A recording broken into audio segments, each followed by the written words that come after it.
The other factor has to do with the hotel designated parking space, again, for employees.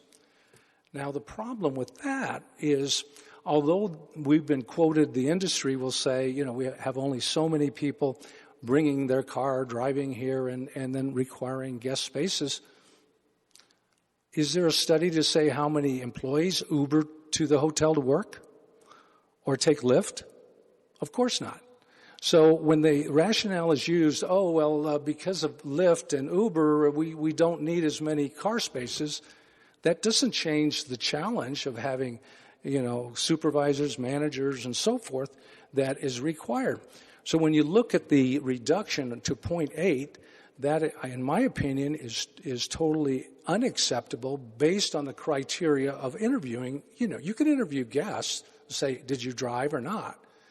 But it doesn't change the number of people running their banquets, accountant, and then if they throw in a restaurant, that's also another area which is not accounted for.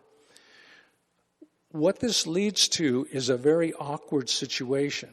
The awkward situation is that if it's not written in the code and the glossary and accounted for, then we have to pull teeth in a development agreement and do this tug of war and somehow have to build that in.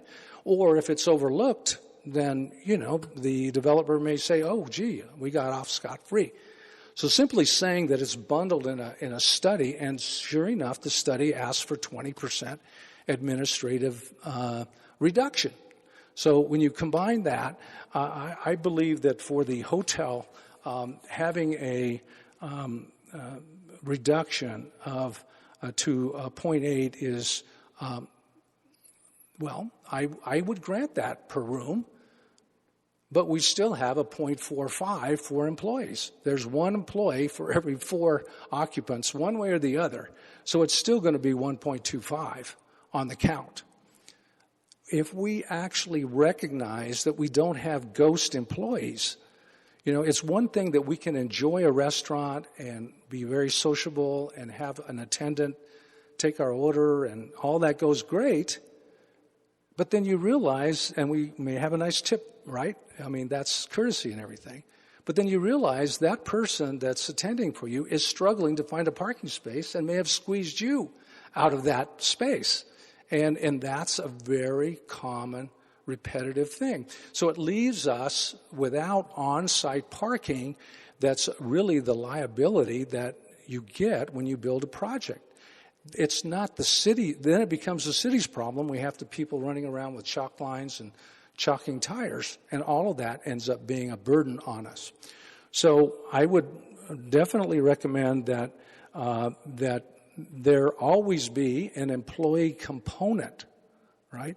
When you're on a cruise ship, it's like 1-to-1. There's one crew member for every passenger. That's what it takes to run a ship. And it's amazing. Sometimes they have, 1,000 employees with all they've got for every 1,000 people on board. So the hotels must provide on-site free parking. This point has been brought up. I brought it up last week as well, that what's happening is if you go to the website, the W will say it is $35 a night for parking. Have a great time. And the Marriott has a $20 charge per night.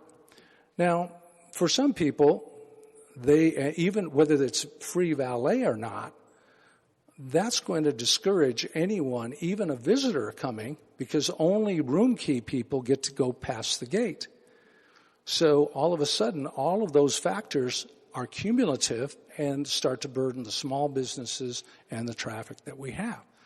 So that is, let's just say, prima facie evidence that the hotels are not providing free parking, and they are also not providing the employee parking that's required. And when we have those examples over and over again, it's not empirical.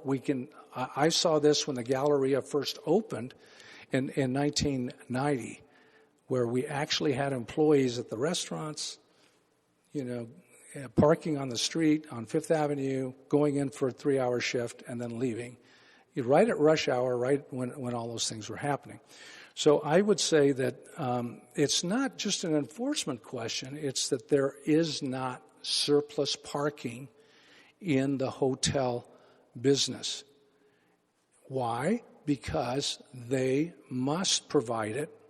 Now, it's very quantifiable if it's a remote resort where there will be, no adjacent properties to park at, and they must park and they must be accountable. I remember when the Princess first opened up, they ran charter buses for employees out of Phoenix, and that was their solution to make that parking, to get the labor that they needed.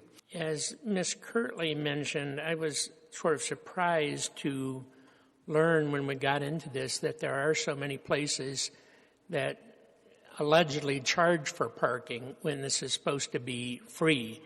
I've heard numerous stories about the W charging for parking, also the Galleria. One of the stories is people don't want to park in the Galleria and pay, so they move over and park in the 3rd Avenue, 5th Avenue garage. And also that there are some apartment buildings which charge for parking. If this is true to any extent, it really throws off a lot of our assumptions. For example, when we were looking at the Kinsey, we had a parking study which was based on the W's parking experience. But if any of that experience is based on charging for parking, then that really throws off the assumptions about what hotels need.